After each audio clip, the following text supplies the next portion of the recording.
কাণত ধৰি মাফ খুজিছোঁ এইকাৰণে মই তাতে বেয়া কাম কৰি মাফ খোজা নাই মই আঁঠুকাৰী এইকাৰণে মাফ খুজিছোঁ এইকাৰণে মাফ খুজিছোঁ যাতে আমাৰ ল'ৰাকেইটাৰ প্ৰাণ বাচে এইকাৰণে মই মাফ খুজিছোঁ মই আঁঠু এইকাৰণে কাঢ়িছোঁ নমস্কাৰ সকলোকে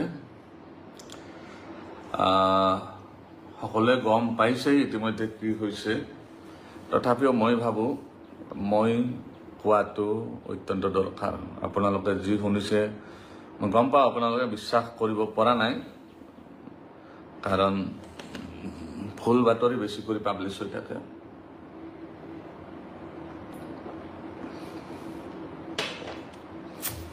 সেইকাৰণে আপোনালোকে বিশ্বাস কৰিব পৰা নাই কাৰণে মই লাইভ আহিলোঁ আৰু আপোনালোকৰ আজি যিমান ছাপোৰ্ট পাইছোঁ তাৰ কাৰণে মই সঁচাই নিজকে ধন্য মানিছোঁ যি ধৰণে আপোনালোকে ছাপোৰ্ট কৰিছে তাৰ কাৰণে মই নিজকে সঁচাই বহুত সুখী বুলি ভাবিছোঁ ঘটনাটো যি হ'ব লগা আছিল সেইটো ছাডেন ঘটনা নহয় যোৱাকালিয়ে মোক গোৱালপাৰাৰ পৰা কেইজনমান মিডিয়াৰ বন্ধুই ইনপুট দিছিল যে আপোনাৰ লগত এনেকুৱা এটা ঘটনা হ'ব পাৰে আৰু ইয়াতে সেইটো হৈ যাব পাৰে মই ভাবিছিলোঁ তাতে হাজাৰ হাজাৰ মানুহ আহিব কোনে আৰু মোক এটেক কৰিব পাৰে কোনেও নোৱাৰিব ৰাতিপুৱাৰ পৰা আমি 7 বজাৰ পৰা লাগি আছোঁ ধুনীয়াকৈ আপোনালোকে দেখিছে হাজাৰ হাজাৰ মানুহ আহিছে হাজাৰ হাজাৰ মানুহ আমি সেৱা কৰিছোঁ সেৱা দিছোঁ ছাৰ্ভিচ দিছোঁ তেনেকৈ আমি ধুনীয়াকৈ কেম্পটো কৰি আছিলোঁ আৰু ধুনীয়া ব্যৱস্থা আছিল প্ৰশাসনৰ ধুনীয়া ব্যৱস্থা আছিল প্ৰশাসনৰ পৰা তাতে 4-5জন পুলিচো দিছিলে সেইকেইজনো ধুনীয়াকৈ তেওঁলোকেও নিজৰ নিজৰ ডিউটি কৰি আছিল যেতিয়া শেষ হৈ গ'ল লাষ্ট ভিডিঅ' এটা মই দিছিলোঁ আপোনালোকে গম পায় যে মানুহ এতিয়া আৰু বেছি সময় নাই আধা ঘণ্টামানত শেষ হৈ যাব তো আমিও যাব লাগিব লাষ্ট যিটো ফেচবুকত লাইভ আছিল আজি ৰাতিপুৱাৰ মই কৈছিলোঁ যে এতিয়া শেষ হ'ব আমাৰ যাব ওলাইছোঁ তেনেকৈ কৈ আমি সামৰিব ওলাইছিলোঁ লাহে লাহে শেষ হৈ গ'ল গেটৰ পৰা তেনে 4-5জনমান মানুহ দৌৰি দৌৰি আহিল দাদা আমি লক্ষীপুৰৰ পৰা আহিছোঁ আমাক লগাই দিয়ক আপুনি হ'ব বাৰু একো নাই আমাৰ 2জন ল'ৰা আছে 2জন ল'ৰাক মই ক'লোঁ যে এওঁলোকক লগাই বিদায় দিবা তেনেতে আমাৰ যিজন আৰক্ষী প্ৰশাসনৰ কেইজনমান মানুহ আছিল তেওঁলোকে ক'লে যে পাঠক দা আপোনাৰতো শেষে হ'ল কেম্প এতিয়া আমি কি কৰিম আমাৰ কাৰণে কিবা আছে নেকি দায়িত্ব মই ক'লোঁ কি আমাৰতো কেম্প শেষ হৈ গ'ল আমি গাড়ীত উঠিবই লৈছোঁ চব মাল চাল পেকিং হৈ গৈছে তো আপোনালোকে যাব পাৰে আমি এই 4জন ব্যক্তিক বিদায় দি এনে আমিও গুচি যাম পুলিচৰ মানুহখিনিক যোৱালৈ তেওঁলোকে ৰখি আছিল খাপ পিটি আৰু যিকেইজনৰ চুলি আছিল দিয়ক এইটো পইণ্ট নোট কৰি ল'ব চুলি থকা মানুহ তাতে ৰখি আছিলে খাপ পিটি পুলিচৰ মানুহখিনি যোৱাৰ লগে লগে তেওঁলোকে বটল এটা আনিলে বটল এটা আনি আমাৰ যি 2জন মানুহ ঔষধ লগাই আছিল সেই একজনক ধমকিলে ইয়াতে ঔষধ ভৰাই দিয়া বটল আমাৰ ল'ৰাজনে ক'লে কি এজনে যে এই ঔষধটো আমি দিয়াৰ অনুমতি নাই এই ঔষধটো আপুনি নিজে ব্যৱহাৰ কৰিব নোৱাৰিব আমিহে লগাই দিম এইটো বহুত প্ৰিকশ্যন আছে অকস্মাত যদি কোনোবাই চকু টকু পেলাই দিয়ে এইটো আমাৰ বদনাম হ'ব গতিকে আমি তেনেকৈ দিয়াৰ অনুমতি নাই আমি আপোনাক যদি কোনোবা আছে ইয়াতে লগাবলৈ আছে লগাই ল'ব কিন্তু তেওঁলোকৰ আটাইকেইজনৰে চুলি আছিল চুলিৰ সমস্যা নাই তেওঁলোকে লগাই নলয় তেওঁলোকৰ সমস্যা বেলেগত মই কৈ আছোঁ গোটেই ভিডিঅ'টো চাই ল'ব আপোনালোকে তাৰে পিছত কি হ'ল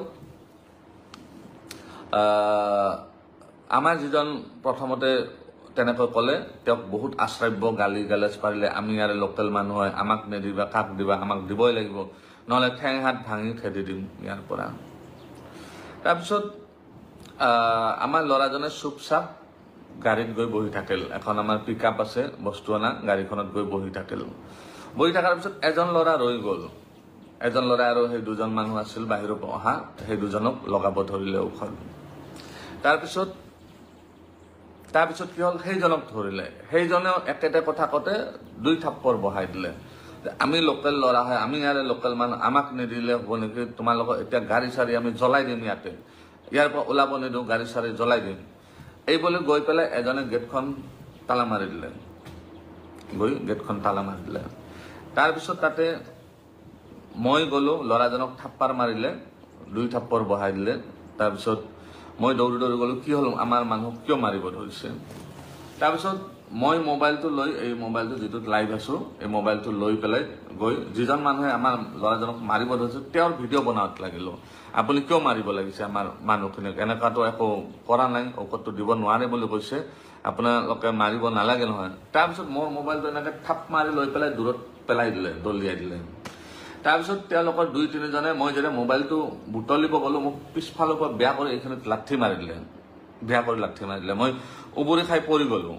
পৰি যোৱাৰ পিছত মই তথাপি মোবাইলটো আনিলোঁ। দ্বিতীয়বাৰ কোনে মাৰিলে মই সেইটো ভালকৈ দেখা নাপালোঁ, তেওঁলোকৰে মানুহ আছিল। তাৰপিছত মোবাইলটো আকৌ ভিডিঅ' বনাবলৈ আকৌ থাপ মাৰি লৈ গৈ পেলাই মোক ঠেলি আছোঁ, তাতে মঞ্চত আছে ৱালত এনেকৈ মোক মাৰিব ধৰিলে। তাৰপিছত আমাৰ ল'ৰাকেইটাৰ যিকেইজন বেলেগ ষ্টাফ আছিল, গ্ৰাউণ্ড ষ্টাফ, সেইকেইজনে দৌৰি আহিল, মোক বচোৱাৰ কাৰণে অহাৰ পিছত তেওঁলোকৰ 3জন মানুহ নে 4জন মানুহ আছিল সেইটো গ্ৰুপৰ।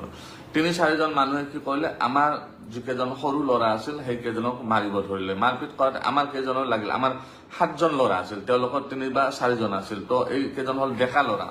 তো এইকেইজনৰ লগত ক্লেছ হৈ গ'ল তেওঁলোকৰ। তাৰপিছত তাতে যিকেইজন লক্ষীপুৰৰ পৰা অহা মুছলমান ব্যক্তি আছিল, সেইকেইজনে আমাৰ মানুহখিনিক কোনো প্ৰকাৰে এই কৰি টানি টুনি লৈ গৈ পেলাই আমাক অফিচটোত ভৰাইলৈ ক'লে, দাদা আপুনি ইয়াতে সোমাই থাকক, এই মানুহকেইজনৰ ৰেহৰূপ আমি ভাল দেখা নাই, এইকেইজনৰ অলপমান কিবা সমস্যা আছে, তো আমি ইমিডিয়েট পুলিচক ফোন কৰিছোঁ, আপুনি চিন্তা নকৰিব। তেতিয়া লগে লগে ময়ো অফিচটোৰ ভিতৰত গৈ ইমিডিয়েট মই আমাৰ নলবাৰীৰ, যিহেতু মই নলবাৰীৰ বাসিন্দা হয় বৰ্তমান, আমাৰ বিধায়ক তথা মন্ত্ৰী মহোদয় জয়ন্ত মল্ল বৰুৱা ডাঙৰীয়াক ফোন কৰি জনালোঁ, দাদা এনেকৈ মোৰ ওপৰত এটেক হৈছে। তো তেওঁ ইমিডিয়েট এছপিক ফোন কৰি ক'লে, এছপি মোক কল কৰি ইমিডিয়েট তেওঁলোকে OC ছাৰক পঠাইলে। তেওঁলোকে আহি আমাক ক'লে কি যে আপোনালোকে ভিতৰতে থাকক, আমি হেণ্ডেল কৰি আছোঁ কেছটো, কি হৈছে আমি চাই লওঁ। তাৰপিছত তেওঁলোকে কি কৰিলে, আৰু কোনোবা এই কৰি মানুহ মাতি পেলাই ক'লে কি আমি এটেক কৰা বুলি ক'লে। আমি এটা নতুন প্লেচত যাই কেনেকৈ এটেক কৰিম মানুহ এজনক, আৰু তেওঁৰ লগত আমাৰ কোনো লেনদেনে নাই, আমি কেনেকৈ এটেক কৰিম? আমাক বহুত বেয়াকৈ আপোনালোকেতো গোটেইখিনি দেখিছেই। তাৰপিছত আমি ভিতৰত সোমাই থাকিলোঁ। ভিতৰত সোমাই থাকোঁতে অলপ পিছত মেজিষ্ট্ৰেট ছাৰ আহিলে।